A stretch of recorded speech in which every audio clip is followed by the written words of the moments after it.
Hey guys, welcome back to NFT Inspo. For today's video, we're going to show you how to fix Samsung Beverage Center picture is not filling. So if you're interested, let's start the tutorial. So there are going to be a few things that you do here to probably solve this issue.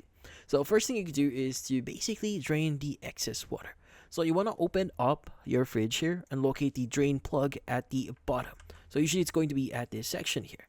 Now, from then on, you want to remove the plug to drain excess water, as the blockage here could be causing the issue itself.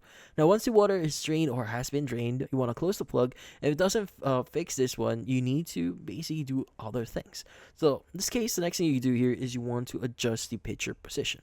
So, the autofill mechanism relies on a sensor in the door assembly. So, if the picture isn't properly aligned in this sensor or with this sensor, it won't fill up. So add a small shim or adjust the picture's position here. Just move it a little bit here and make sure it's properly aligned with the sensor. Now test if the picture starts filling. If not, continue to the next step here. Now, you want to check for a faulty sensor. So if the sensor is faulty here, it might block the picture from filling up.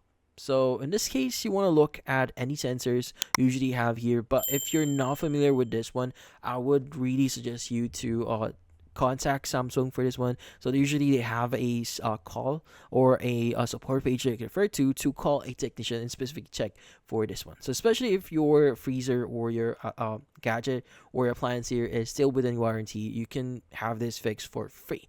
So yeah. So another thing you could do here to probably solve this issue is to reset your controls. So in this case, you want to go ahead and look at the controls of your fridge here, and you want to press and hold the door alarm for about 3 seconds to unlock the controls. And from then on, you want to reset the filter. So press and hold the ice maker button. So this actually depends on what you have here. So in this case, at the control section, you want to look for specifically the word ice maker in the section here. So in this case, you want to press this for about 3 seconds until the red filter light turns off. Now this resets can clear warnings that might be interfering with the picture's autofill functionality. But in this case, that's about it. So hopefully this video was able to help you. Like and subscribe to NFT Info. Thank you for watching.